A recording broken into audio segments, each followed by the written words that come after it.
भागवत पुराण अष्टम स्कंद छठा अध्याय देवताओं और दैत्यों का मिलकर समुद्र मंथन के लिए उद्योग करना। भागवत पुराण अष्टम स्कंद छठा अध्याय देवताओं और दैत्यों का मिलकर समुद्र मंथन के लिए उद्योग करना। श्री सुखदेव जी कहते हैं, परीक्षित, जब देवताओं ने सर्वशक्तिमान भगवान श्री हरि की इस प्रकार स्तुति की तब वे उनके बीच में ही प्रकट हो गए। उनके शरीर की प्रभा ऐसी थी मानो हजारों सूर्य एक साथ ही उग गए हों। भगवान की उन प्रभा से सभी देवताओं की आंखें चौंधिया गई। वे भगवान को तो क्या, आकाश, दिशाएं, पृथ्वी और अपने शरीर को भी न देख सके। केवल भगवान शंकर और ब्रह्मा जी ने उस छवि का दर्शन किया। बड़ी ही सुंदर झांकी थी। मरकत मणि पन्ने के समान स्वच्छ श्यामल शरीर, कमल के भीतरी भाग के समान सुकुमार नेत्रों में लाल लाल डोरियां और चमकते हुए सुनहले रंग का रेशमी पीतांबर। सर्वांग सुंदर शरीर के रोम रोम से प्रसन्नता फूटी पड़ती थी। धनुष के समान टेढ़ी भौं और बड़े ही सुंदर मुख, सिर पर महामणिमय किरीट और भुजाओं में बाजूबंद, कानों के झलकते हुए कुंडलों की चमक पड़ने से कपोल और भी सुंदर हो उठते थे, जिससे मुख कमल खिल उठता था। कमर में करधनी की लड़ियां, हाथों में कंगन, गले में हार और चरणों में नुपुर शोभायमान थे। वक्षस्थल पर लक्ष्मी और गले में कौस्तुभ मणि तथा वनमाला सुशोभित थी। भगवान के निज अस्त्र सुदर्शन चक्र आदि मूर्तिमान होकर उनकी सेवा कर रहे थे। सभी देवताओं ने पृथ्वी पर गिरकर साष्टांग प्रणाम किया। फिर सारे देवताओं को साथ ले शंकर जी तथा ब्रह्मा जी परम पुरुष भगवान की स्तुति करने लगे। ब्रह्मा जी ने कहा, जो जन्म, स्थिति और प्रलय से कोई संबंध नहीं रखते, जो प्राकृत गुणों से रहित एवं मोक्ष स्वरूप परमानंद के महान समुद्र हैं, जो सूक्ष्म से भी सूक्ष्म है और जिनका स्वरूप अनंत है, उन परम ऐश्वर्यशाली प्रभु को हम लोग बार बार नमस्कार करते हैं। पुरुषोत्तम, अपना कल्याण चाहने वाले साधक वेदोक्त एवं पांच रात्रोक्त विधि से आपके इसी स्वरूप की उपासना करते हैं। मुझे भी रचने वाले प्रभु, आपके इस विश्वमय स्वरूप में मुझे समस्त देवताओं के सहित तीनों लोक दिखाई दे रहे हैं। आप में ही पहले यह जगत लीन था, मध्य में भी यह आप में ही स्थित है और अंत में भी यह पुनः आप में ही लीन हो जाएगा। आप स्वयं कार्य कारण से परे परम स्वतंत्र हैं। आप ही इस जगत के आदि, अंत और मध्य हैं। वैसे ही जैसे घड़े का आदि, मध्य और अंत मिट्टी है, आप अपने ही आश्रय रहने वाली अपनी माया से इस संसार की रचना करते हैं और इसमें फिर से प्रवेश करके अंतर्यामी के रूप में विराजमान होते हैं। इसलिए विवेकी और शास्त्रज्ञ पुरुष बड़ी सावधानी से अपने मन को एकाग्र करके इन गुणों की विषयों की भीड़ में भी आपके निर्गुण स्वरूप का ही साक्षात्कार करते हैं। जैसे मनुष्य युक्ति के द्वारा लकड़ी से आग, गौ से अमृत के समान दूध, पृथ्वी से अन्न तथा जल और व्यापार से अपनी आजीविका प्राप्त कर लेते हैं, वैसे ही विवेकी पुरुष भी अपनी शुद्ध बुद्धि से भक्ति योग, ज्ञान योग आदि के द्वारा आपको इन विषयों में ही प्राप्त कर लेते हैं और अपनी अनुभूति के अनुसार आपका वर्णन भी करते हैं। कमलनाभ जिस प्रकार दावाग्नि से झुलसता हुआ हाथी गंगा जल में डुबकी लगाकर सुख और शांति का अनुभव करने लगता है, वैसे ही आपके आविर्भाव से हम लोग परम सुखी और शांत हो गए हैं। स्वामी, हम लोग बहुत दिनों से आपके दर्शनों के लिए अत्यंत ललायित हो रहे थे। आप ही हमारे बाहर और भीतर के आत्मा हैं।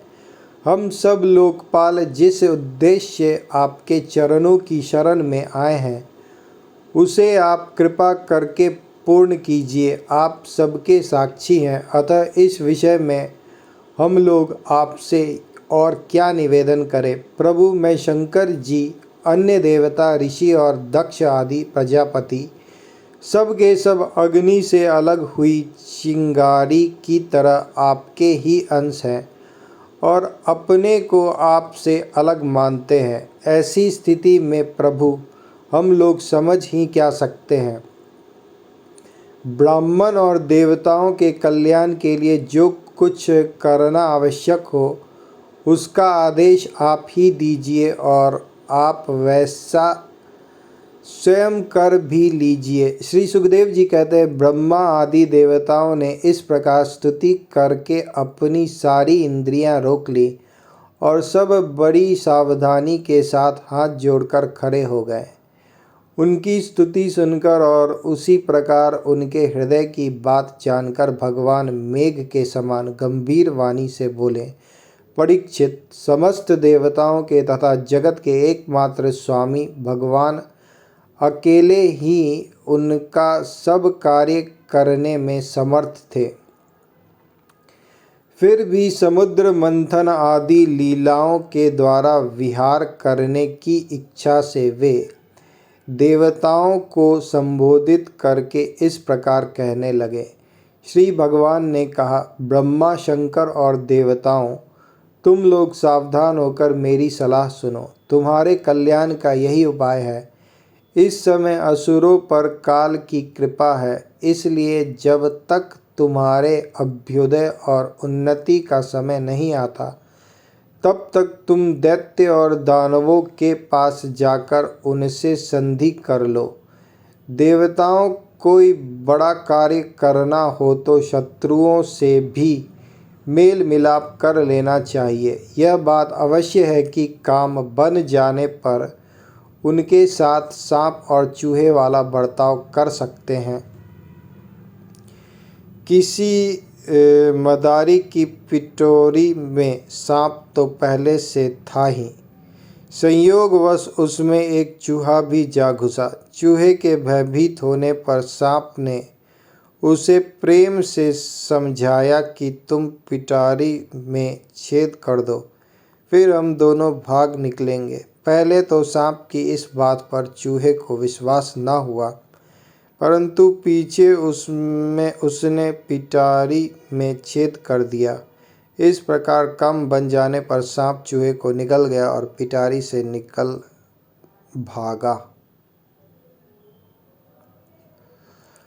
तुम लोग बिना विलंब के अमृत निकालने का प्रयत्न करो, उससे पी लेने पर मरने वाला प्राणी भी अमर हो जाता है। पहले क्षीर सागर में सब प्रकार के घास, तिनके, लताएं और औषधियां डाल दो। फिर तुम लोग मंदराचल की मथानी और वासुकी नाग की नेति बनाकर मेरी सहायता से समुद्र का मंथन करो।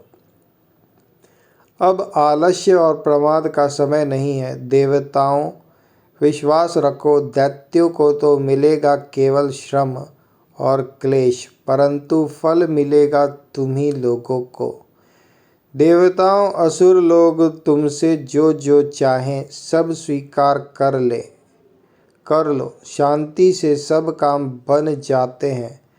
क्रोध करने से कुछ नहीं होता। पहले समुद्र से कालकूट विष निकलेगा, उससे डरना नहीं और किसी भी वस्तु के लिए कभी भी लोभ न करना। पहले तो किसी वस्तु की कामना ही नहीं करनी चाहिए, परंतु यदि कामना हो और वह पूरी न हो तो क्रोध तो करना ही नहीं चाहिए। श्री सुखदेव जी कहते हैं, परीक्षित, देवताओं को यह आदेश देकर पुरुषोत्तम भगवान उनके बीच में ही अंतर्धान हो गए। वे सर्वशक्तिमान एवं परम स्वतंत्र जो ठहरे, उनकी लीला का रहस्य कौन समझे। उनके चले जाने पर ब्रह्मा और शंकर ने फिर से भगवान को नमस्कार किया और वे अपने अपने लोकों को चले गए। तदंतर इंद्रादि देवता राजा बलि के पास गए। देवताओं को बिना अस्त्र शस्त्र के सामने आते देख दैत्य सेनापतियों के मन में बड़ा क्षोभ हुआ। उन्होंने देवताओं को पकड़ लेना चाहा, परंतु दैत्यराज बलि संधि और विरोध के अवसरों को जानने वाले एवं पवित्र कीर्ति से संपन्न थे। उन्होंने दैत्यों को वैसा करने से रोक दिया। इसके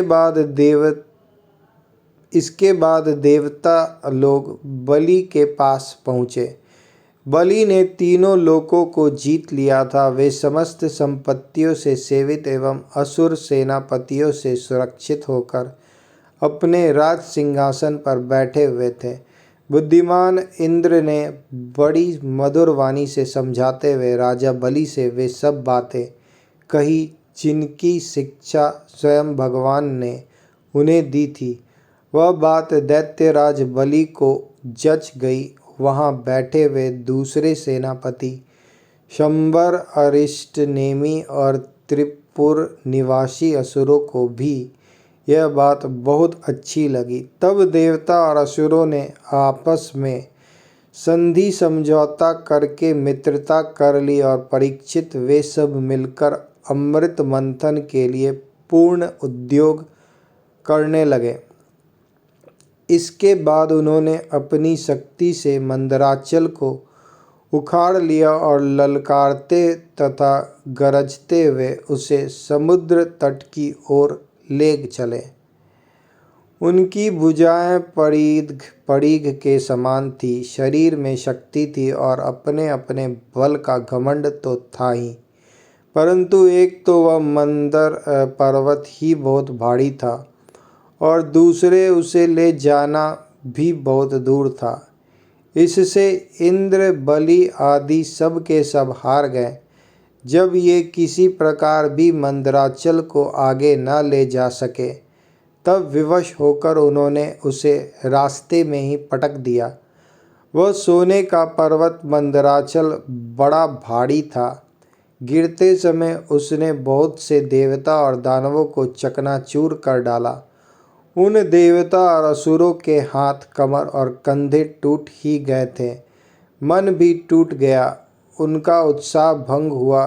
देख गरुड़ पर चढ़े हुए भगवान सहसा वहीं प्रकट हो गए। उन्होंने देखा कि देवता और असुर पर्वत के गिरने से पिस गए हैं, अतः उन्होंने अपनी अमृतमयी दृष्टि से देवताओं को इस प्रकार जीवित कर दिया मानो उनके शरीर में बिल्कुल चोट ही न लगी हो। इसके बाद उन्होंने खेल ही खेल में एक हाथ से उस पर्वत को उठाकर गरुड़ पर रख लिया और स्वयं भी सवार हो गए। फिर देवता और असुरों के साथ उन्होंने समुद्र तट की यात्रा की। पक्षीराज गरुड़ ने समुद्र के तट पर पर्वत को उतार दिया। फिर भगवान के विदा करने पर गरुड़ जी वहाँ से चले गए। पक्षीराज गरुड़ ने समुद्र के तट पर पर्वतों को उतार दिया। फिर भगवान के विदा करने पर गरुड़ जी वहाँ से चले गए।